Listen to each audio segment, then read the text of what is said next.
Independent will become the first national newspaper to move to a digital-only future. For its 30 years presence, the publication supported quality in independent journalism, distinctive with its loud and fearless voice. But that voice has finally been muted. The Independent is the UK's youngest national newspaper. It has employed journalists like Andrew Marr, Robert Fisk and Helen Fielding. But as editor of The Independent on Sunday, Lisa Markwell said in her farewell article, it was destined not to last.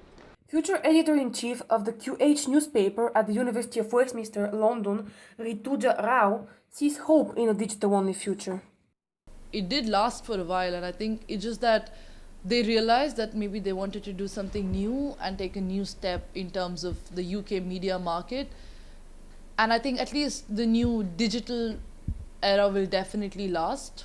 When Alexander Lebedev bought Independent News for Media in 2010, the publication was already struggling financially. That's why Evgeny Lebedev's announcement in February came both as a relief and unexpected event. It was time to mourn.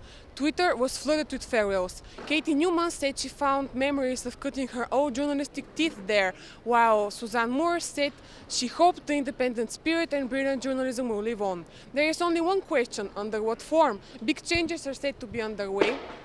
Expanding on native advertising and launching a subscription-based app are the strategies ESI Media are set to rely on to bring the publication back to life. There, it is said, lies the future. If newspapers want to survive this evolution in the way that our society receives their news, they should invest in online publishing more.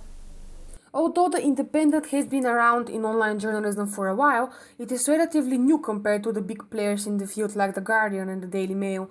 There are concerns whether there will be any competition at all. At the same time, views appear suggesting that the digital-only future will not only be competitive, but profitable. While Guardian and Daily Mail has two different sets of team working on newspapers and online, but still concentrating on newspapers, Independent, on the other hand, is going to completely concentrate on online. So their editions are going to be better than everyone else, and maybe that's a very good strategy if you think of it.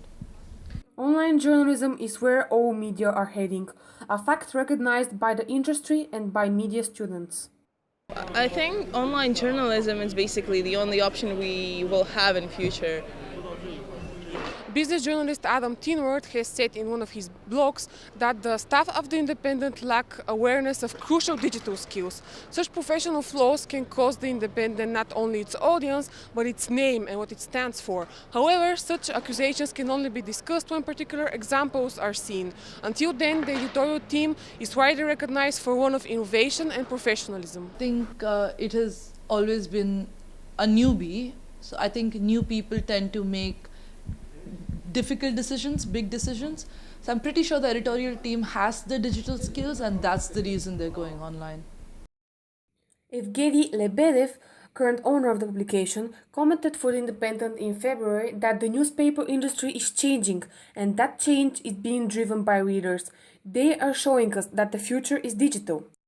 The UK print media are in crisis and in the middle of a revolution. What will the future hold for our beloved indie and its rivals is purely a matter of speculation.